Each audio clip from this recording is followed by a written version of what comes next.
Una sa ating mga balita, inilabas na ng National Economic and Development Authority o ng NEDA ang naging performance ng ekonomiya ng Pilipinas para sa ikalawang bahagi ng taon.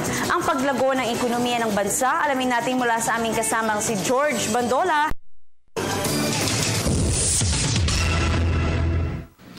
Maraming salamat. Katatapos nga lamang ngayon ng sinagawang press conference ng Philippine Statistics Authority at ng National Economic and Development Authority kaugnay ng performance ng Philippine economy nitong nakalipas na 3 buwan o second quarter ng taong 2015. Sa kanilang datos, umangat ang ekonomiya ng bansa sa 5.6% nitong second quarter ng taon o sa mga buwan ng Abril hanggang Hunyo.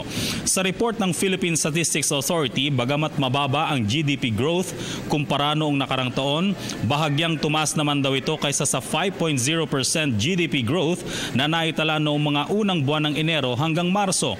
Nakapagbigay ng malaking kontribusyon ang service sector at industry o manufacturing sector na nagpakita ng lagpas sa 6.0% na paglago. Subalit mula sa noong second quarter ng taong 2014 at 1.1% growth noong first quarter ng 2015, lalo pang bumagsak ang agriculture sector sa negative 0.5% nitong second quarter. Dala na rin ito ng epekto ng matinding El Niñong naranasan sa bansa. Ayon kay Socio-Economic Planning Secretary Arsenio Balisacan, ipinapakita lamang ng pag-angat na ekonomiya ng Pilipinas na nananatiling matatag ang ating bansa. Pangatlo pa rin daw kasi ang Pilipinas sa China at Vietnam dahil halos negatibo ang economic indicators ng iba pang mga bansa sa Asia. Mula din sa 1.9% noong first quarter, tumaas na ngayon sa 3.9% ang paglago ng government spending on infrastructure. Ito ay sa harap na rin ng patuloy na paggastos ng pamahalaan sa mga mahalagang infrastruktura at papataas na mula na rin sa pribadong sektor.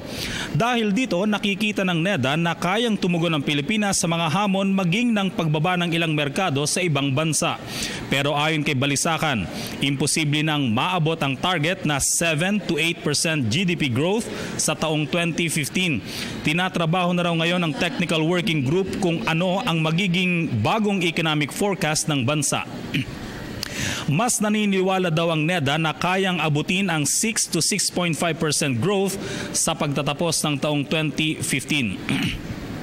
At ngayon ngang nalalapit na ang filing of candidacy o ang election period, pwedeng makapagbigay daw ng kontribusyon na 0.3 hanggang 0.7% sa pangkalahatang ekonomiya ang election spending.